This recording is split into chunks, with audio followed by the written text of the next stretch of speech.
Olá a todos, sejam bem-vindos ao nosso canal do YouTube, do Instituto Gaudiya Vaishnava de Educação, situado em Belo Horizonte. Meu nome é Mahakrishnanam e o objetivo desse canal é o de realizar comparações entre o conhecimento acadêmico ocidental e a sabedoria milenar dos Vedas, textos como a Bhagavad Gita, o Srimad Bhagavatam, os Upanishads, etc.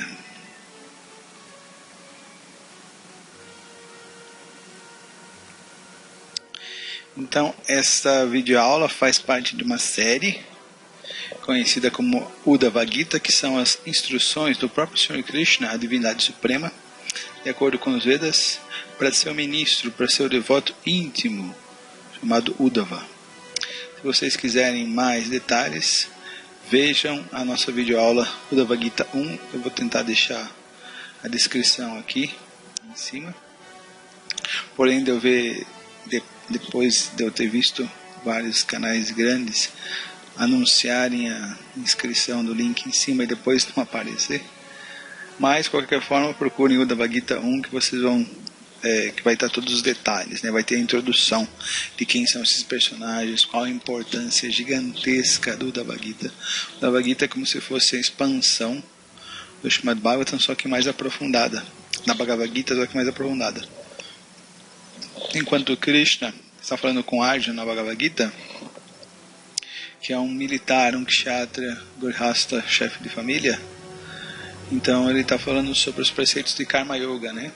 Até chegar à perfeição da renúncia. Aqui não.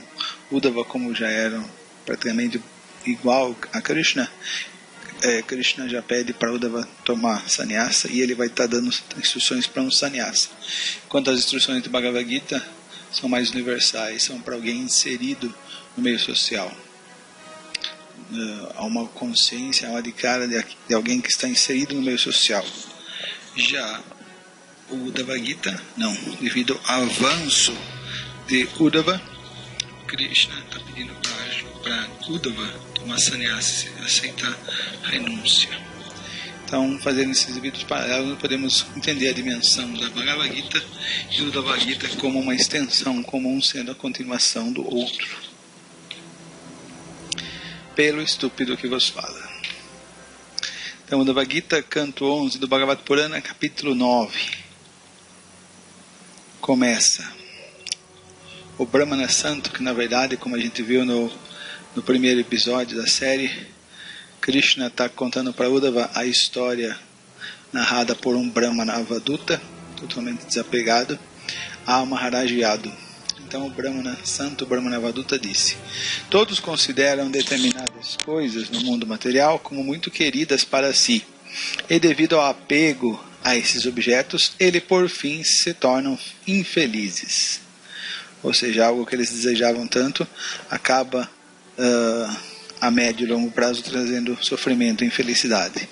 Quem compreende isto renuncia à posse e ao apego materiais e desse modo alcança a felicidade ilimitada. Então aqui o Brahmana Avaduta faz uma análise profunda da verdadeira essência do mundo material. Distante, o mundo material parece um lugar aprazível, um lugar que vai nos trazer felicidade para aqueles que estão envolvidos com essa energia, né? Para aqueles que estão encobertos. Mas depois, quando a pessoa entra em contato com esses objetos materiais que eram tão desejados, tão queridos, eles, em vez de trazer a felicidade que no começo traziam, acabam trazendo o sofrimento. Isso também é explicado na Bhagavad Gita, né? A felicidade no modo da paixão. Ela é doce no começo, mas depois se torna amarga, como fel. Então o Vishwanath Chakravarti Thakur ele faz um resumo sobre esse capítulo da seguinte forma.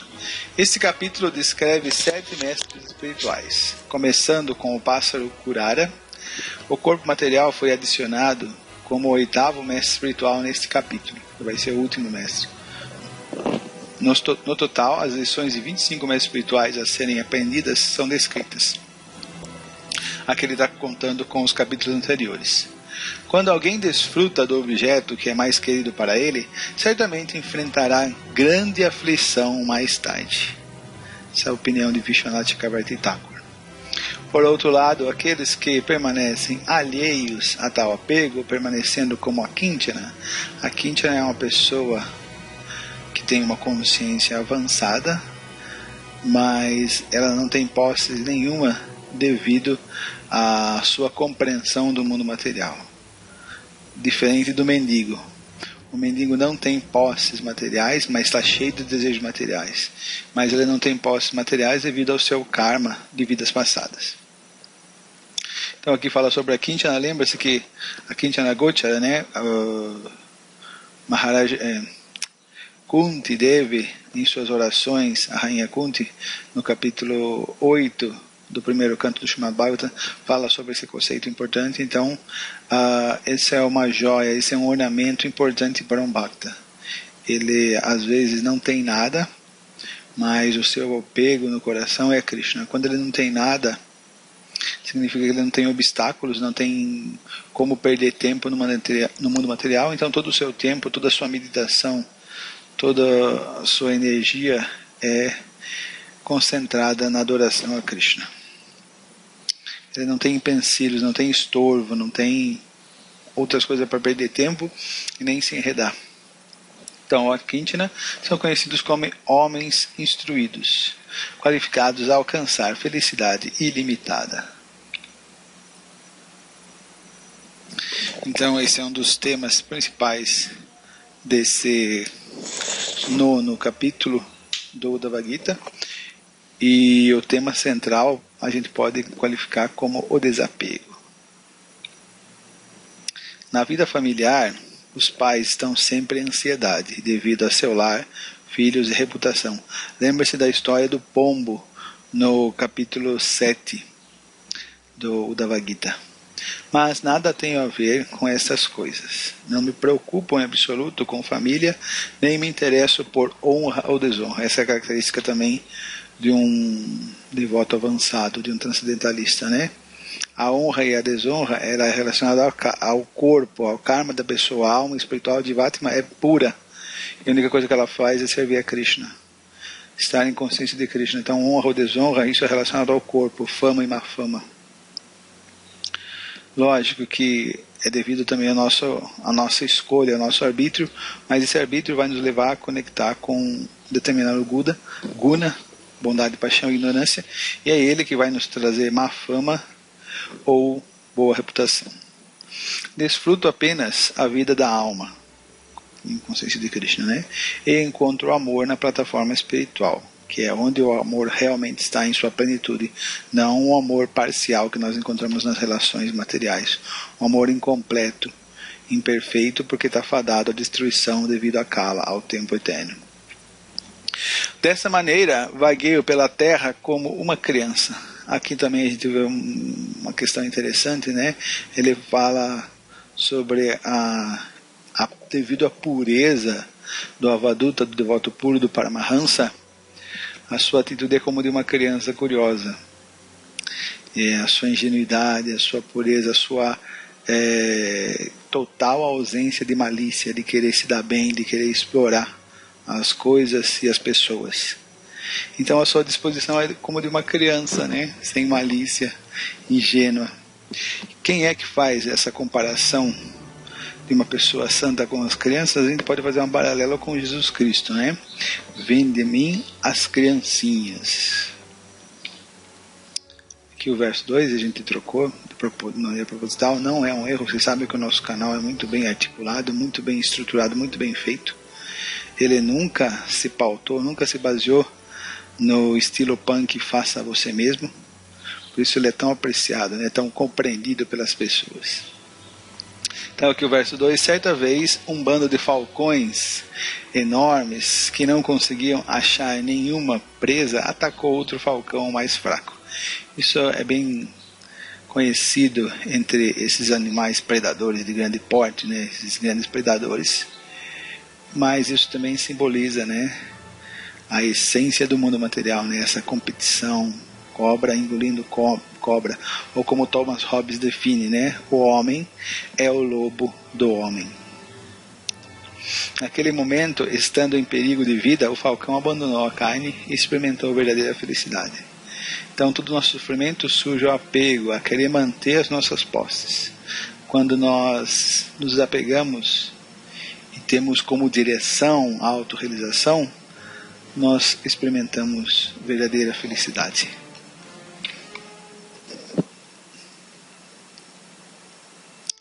Neste mundo, duas classes de pessoas estão livres de toda ansiedade e imersos em grande satisfação. Aquele que é um tolo, retardado e infantil, e aquele que se aproximou do Senhor Supremo, Senhor Krishna, que se encontra além dos três modos da natureza material. A moça e o desapego. Calma. Certa vez, uma moça em idade de se casar estava sós em casa.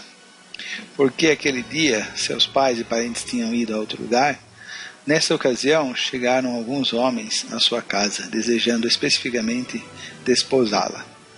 Ela os recebeu com toda a hospitalidade. Verso 5.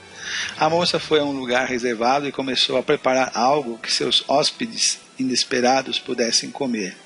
Ao bater o arroz, os braceletes de conchas em seus braços, isso é muito comum na Bengala, né? Bracelete de concha de búzio. Os braceletes de conchas em seus braços se chocavam e produziam um enorme ruído. A moça temia que os homens considerassem sua família pobre porque ela estava ocupada na tarefa servil de debulhar o arroz, tirar a casca do arroz, né? Sendo muito inteligente, a moça, tímida, quebrou os braceletes de conchas, deixando apenas 2 em cada pulso. 1 em cada pulso, né? Em seguida, porque a moça prosseguia a debulhar arroz, os 2 braceletes em cada pulso continuavam a se chocar e a produzir ruído. Por isso, ela tirou um bracelete de cada braço. Agora sim, ela está com um só em cada braço. E com apenas 1 em cada pulso, não havia mais barulho. Entenderam o recado, né? Sempre que existir mais de uma pessoa, vai ter problema. Quando muitas pessoas vivem juntas no mesmo lugar, indubitavelmente haverá aí desavenças. E mesmo que apenas 2 pessoas vivam juntas, haverá conversas frívolas e desacordos. Portanto, para evitar conflitos, deve-se viver só, tal qual aprendemos do exemplo do bracelete da moça. Srimad Bhagavatam, canto 11, capítulo 9, verso número 9. Olha, esse verso aqui é muito interessante. Ele dá um resumo dos passos para chegar à autorrealização. O pulo do gato. A mente pode ser controlada, isso é a essência da yoga, né? Quando ela se fixa na suprema personalidade de Deus. É a única maneira, é o único método, é a única solução viável para se controlar a mente. Após alcançar uma situação estável, a mente se liberta do desejo contaminado de executar atividades materiais. Assim, à medida que o modo da bondade se fortalece, pode-se abandonar de vez os modos da paixão e da ignorância. Ou seja, o devoto ele para de sentir prazer e satisfação que ele sentia antes em contato com o modo da paixão e da ignorância e seus objetos, né? Então, por determinação, por compreensão, ele abandona esses modos inferiores.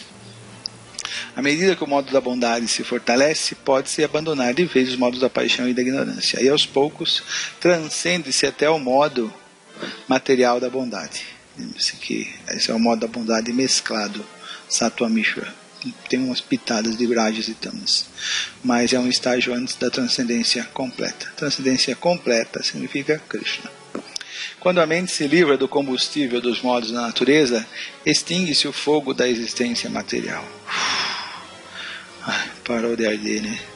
Então, a pessoa alcança a plataforma transcendental da relação direta com o objeto de sua meditação, o Senhor Supremo, Shri Krishna.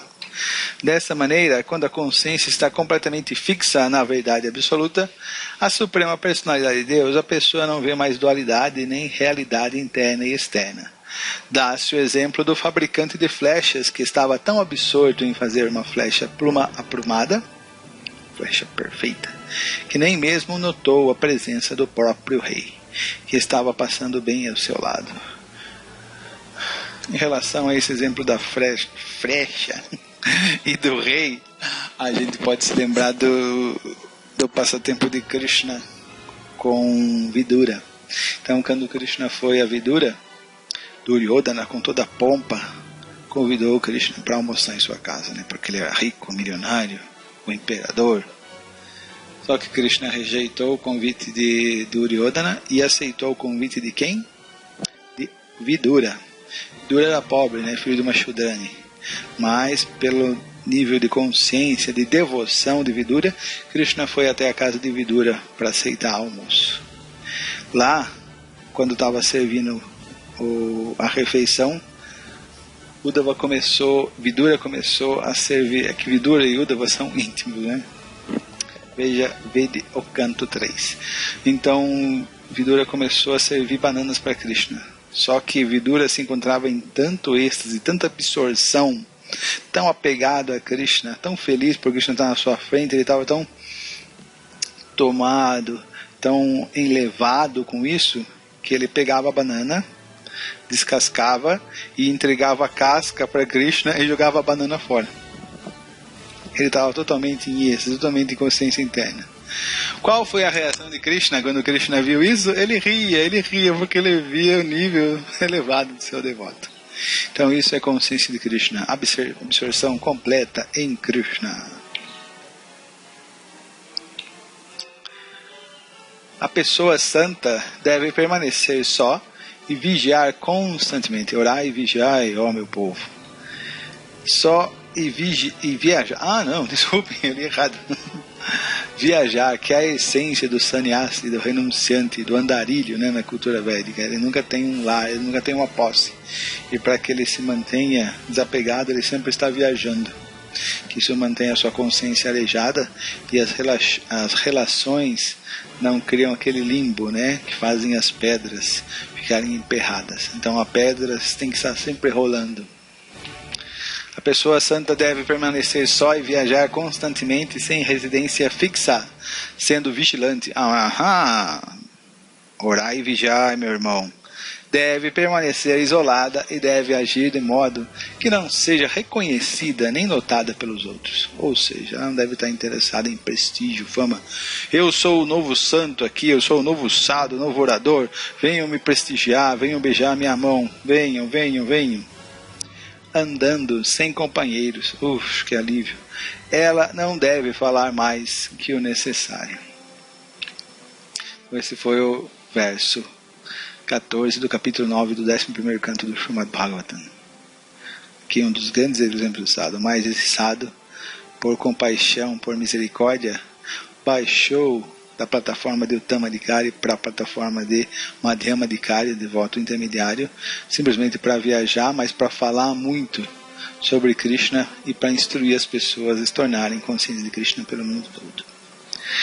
Quando alguém, vivendo num corpo material temporário, tenta construir um lar feliz, home sweet home, o resultado é infrutífero e miserável.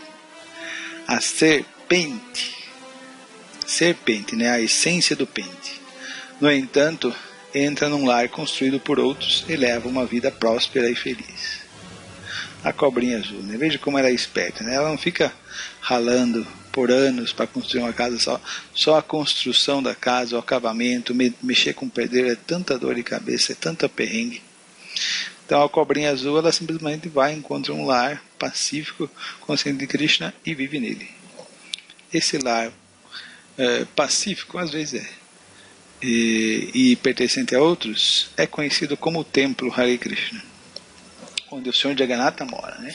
A casa que o Senhor Jagannatha mora é a casa que o devoto escolhe para residir por um tempo. A serpente, no entanto, entra em um lar construído por outros e leva uma vida próspera e feliz. A alimentação apressada no templo é muito boa. Mahavakya. O que significa Mahavakya? Mahavakya significa grande instrução.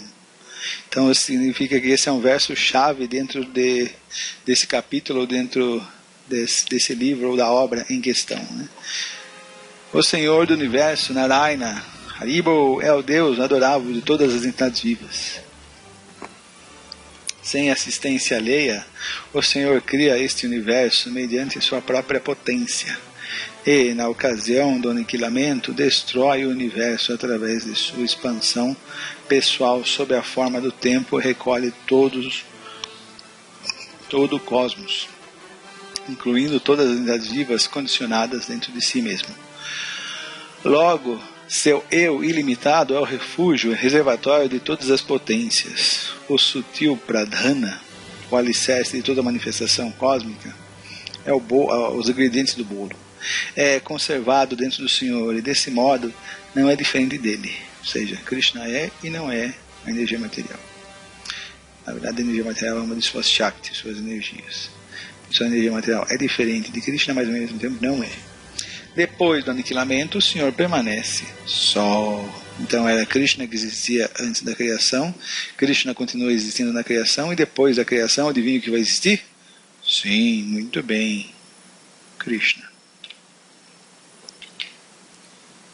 Eu não gosto de aranha. Assim como de dentro de si mesma a aranha expande o fio através de sua boca, brinca com ele por algum tempo e, enfim, engole. Da mesma maneira, a Suprema Personalidade de Deus expande sua potência pessoal de dentro de si mesmo. Desse modo, o Senhor exibe a rede da manifestação cósmica, utiliza conforme seu propósito e, afinal, recolhe-a por completo para dentro de si mesmo.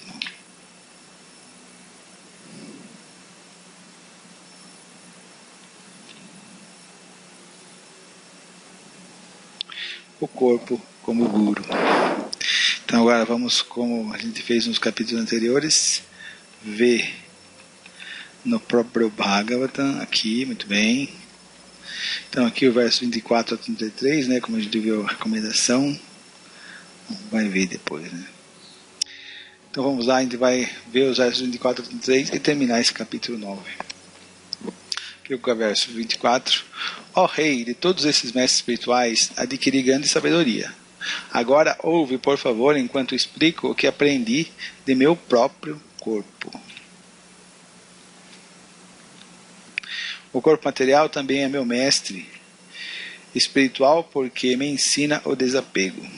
Estando sujeito à criação e destruição, ele sempre chega a um fim doloroso. Desse modo, embora use meu corpo para adquirir conhecimento, sempre me lembro de que ele será afinal consumido por outros chacais, abutres, o fogo do crematório, os vermes dentro do caixão, e permanecendo desapegado, vagueio por este mundo. Um homem apegado ao corpo acumula dinheiro com grande esforço para expandir e proteger a posição de sua esposa, filhos, propriedade, animais domésticos, até os cachorros, criados, lares, parentes, amigos e assim por diante. Ele faz tudo isso para o prazer do próprio corpo. Porque, lembre-se, isso tudo é expansão do corpo. A alma espiritual não tem nada a ver com esses relacionamentos. A alma se relaciona com Krishna, com Deus. E ela tem uma relação no mundo espiritual com Deus. Assim como a árvore, antes de morrer, produz a semente de uma futura árvore, o corpo moribundo manifesta a semente de seu próximo corpo material sob a forma de seu karma acumulado. Desse modo, assegurando a continuação da existência mundana, o corpo material cai e morre. É igual a árvore, né? Que tenta se perpetuar, né? Que tenta manter a sua existência. Então o falso ego, a ahankara, é tão manifesto que o corpo tem desejo de perpetuar a si mesmo. Que na verdade a alma pensa que é o eu, mas o eu não é o corpo, é a alma. Um homem que tem muitas esposas, lembra-se o contexto da cultura védica, os kshatras eram poligâmicos. Um homem que tem muitas esposas vive molestado por elas. Imagina, ele é responsável por mantê-las. Sim, isso é o dharma dele. Por isso todas as senhoras sempre o arrastam para diferentes direções, para o shopping, né, para o boutique, o salão de beleza, enquanto cada uma luta por seu interesse pessoal de forma semelhante. Os sentidos materiais afligem a alma condicionada arrastando-a ao mesmo tempo para muitas direções. De um lado, a língua a arrasta para conseguir alimentos saborosos. Então a sede a arrasta para conseguir uma bebida conveniente. Ao mesmo tempo, os órgãos sexuais clamam por satisfação e o tato demanda objetos macios e sensuais. O estômago aborrece a pessoa até estar farto. Os ouvidos exigem ouvir sons agradáveis, o olfato deseja aromas deliciosos e os olhos irrequietos clamam por visões encantadoras. Essa é a essência no mundo do aprisionamento da alma, né? A sua mente, através dos seus sentidos, está apegado aos seus objetos. Dessa maneira, os sentidos, órgãos e membros, todos desejam satisfação, arrastando a entidade viva para muitas direções.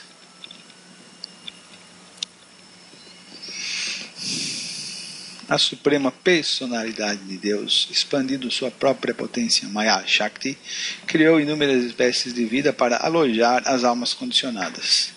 Contudo, após ter criado as formas de árvores, répteis, animais, aves, serpentes, etc., o Senhor não estava satisfeito em seu coração. Ele então criou a vida humana, que oferece à alma condicionada inteligência suficiente para perceber a verdade absoluta, e ficou satisfeito. Veja que a forma humana está conectada com o desapego, porque através da forma humana que se tem discriminação, taca, e pode-se compreender a autorização, a verdade absoluta. Então assim, vamos ver desapego. Desapego do mundo só vem por meio de grande cultivo de conhecimento. Após muitos e muitos nascimentos e mortes, obtém-se a rara forma de vida humana que, embora temporária, proporciona à entidade viva a oportunidade de atingir a perfeição máxima. Por isso, um ser humano sóbrio de imediato deve esforçar-se pela perfeição última, que é comprar uma Ferrari? Não, que é a autorização. Perfeição última da vida e não cair no ciclo de repetidos nascimentos e mortes. Afinal, o gozo dos sentidos é disponível mesmo nas mais abomináveis espécies de vida, ao passo que a consciência de Krishna só é possível para um ser humano. Muitos outros podem se beneficiar com uma Mahaprasada, com o Kirtana mais praticado de maneira consciência, de maneira reflexiva, consciência de Krishna só no corpo humano.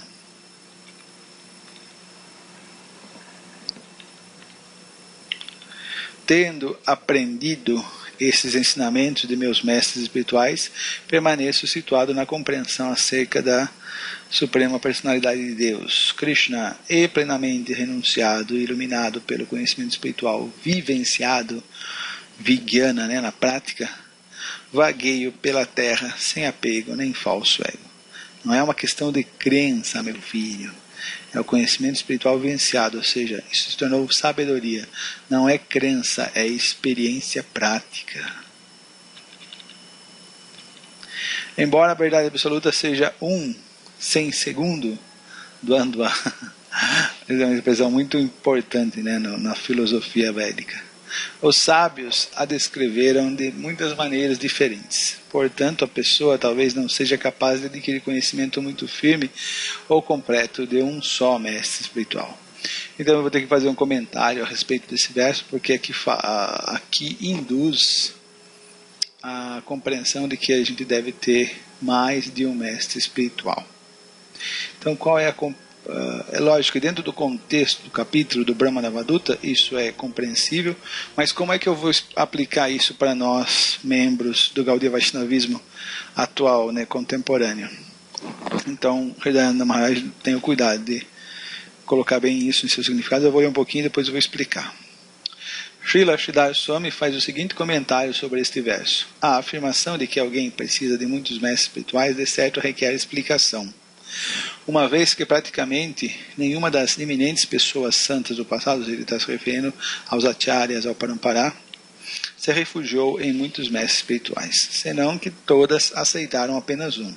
As palavras Giyate Bahudharshibhi A verdade absoluta é glorificada de muitas maneiras pelos sábios. Indicam as compreensões pessoal e impessoal, a questão do Brahma-jyoti, do Paramatma e do Bhagavan. A verdade absoluta é glorificada de muitas maneiras pelos sábios. Indicam as compreensões pessoal e impessoal acerca da verdade absoluta. Em outras palavras, alguns sábios descrevem apenas a refulgência impessoal do Senhor, que é destituída de variedade espiritual, ao passo que outros descrevem a forma manifesta do Senhor logo através de mero ouvir da parte de muitas autoridades diferentes. Ninguém pode de fato aprender a perfeição máxima. A proliferação de discordantes autoridades espirituais é útil apenas para neutralizar a tendência das entidades de serem materialistas grosseiras. Ou seja, diferentes caminhos vão ajudar a diferentes indivíduos em diferentes níveis de consciência. Diferentes filósofos espirituais criam fé na existência da alma e podem ser aceitos nesse nível. Porém, como será esclarecido em versos posteriores, o mestre espiritual que afinal dá o conhecimento perfeito é apenas um.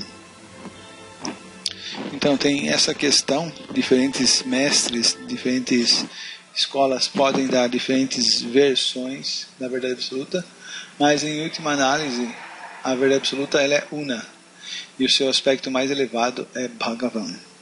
Para nós, membros da Sociedade Internacional da Consciência de Krishna, nós temos apenas um mestre espiritual, que é conhecido como Diksha Guru, que é aquele que nos inicia com o mantra Gayatri, que nos ensina a cantar Hare Krishna.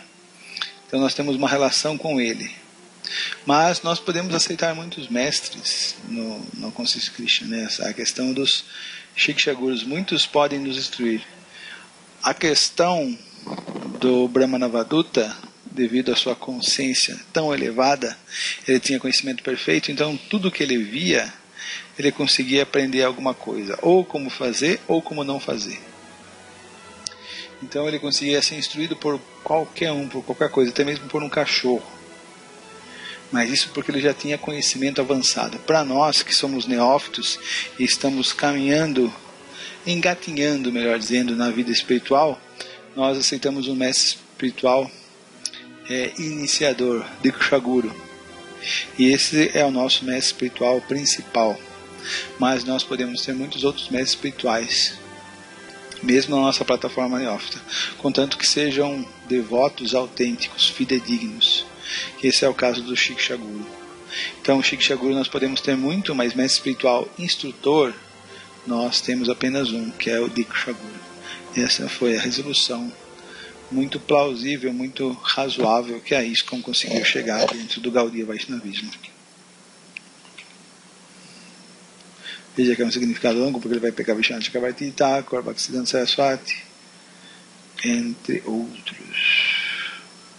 O que Krishna falando, Krishna voltou a falar, a Suprema Personalidade de Deus disse, voltou a falar dentro do diálogo. Tendo assim falado ao rei Yadu, o sábio Brahmana aceitou reverências e adoração do rei e sentiu-se interiormente satisfeito. Então, dizendo adeus, partiu tal qual tinha vindo. Aqui, Sridhar Maharaj explica que esse Brahmanavaduta é uma encarnação de Dattatreya. Sri Sridhar Swami dá evidência no Srimad Bhagavatam de que o Brahmanavaduta, de fato, é a encarnação de Deus, Dattatreya. Lembre-se, a Trimuni tem 3 filhos, uma encarnação de Shiva, outro de Brahma e outro de Vishnu. A encarnação do Sr. Shiva é Durvasa Muni, a encarnação do Sr. Brahma é Soma, né, ou Chandra, e a encarnação de Vishnu é Dattatreya. O Bhagavatam 2.7.4 afirma Yatpada Pankaja Parad Pavitra Deha Yogadi Mapur Ubhain Yadu Haihaya Yadaha. Muitos yados, raihayas e outros purificaram-se tanto mediante a graça dos pés de lótus de Dattatreya, o Senhor, que obtiveram bênçãos tanto materiais quanto espirituais. Este verso menciona que Yadu se purificou através do contato com os pés de lótus de Dattatreya. Ó Uddhava, ouvindo as palavras do Avaduta, o santo rei Yadu, que é antepassado de nossos próprios ancestrais, dos Yadavas, dos Yados, livrou-se de todo o apego material e por isso sua mente atingiu o equilíbrio na plataforma espiritual. Ok. Que verso, a leitura dos versos 24 a 33 a gente acabou de fazer. Srila Prabhupada Patita Pavana Jagadguru Ki Jai. Então chegamos ao fim de mais uma videoaula, aqui abordando o conteúdo do Uddhava Gita. Nós já vimos o capítulo 7, 8 e 9. Eu não sei se eu vou continuar, porque esses 25 mestres espirituais abordados pelo Brahma Navaduta, isso já foi concluído agora, já foram apresentados os 25 mestres espirituais. A sabedoria e o conhecimento que tem nesses versos é muito profundo, é muito especial para quem está buscando autorrealização, para quem está querendo ver Deus face a face. Os outros capítulos, a conversa entre Krishna e Uddhava continua. Eu ainda vou estudar e vou ver se a gente vai continuar. Maybe. Talvez sim, talvez não. Talvez se eu colocar um anúncio aqui para vocês colocarem nos comentários se eu devo fazer mais versos ou não sobre essa sessão do Uddhava Gita, eu talvez não vá ter nenhuma resposta, por isso eu não vou fazer a pergunta. Mas de qualquer forma, muito obrigado pela atenção. Tenham um bom dia, uma boa tarde ou uma boa noite. Hare Krishna e tchau!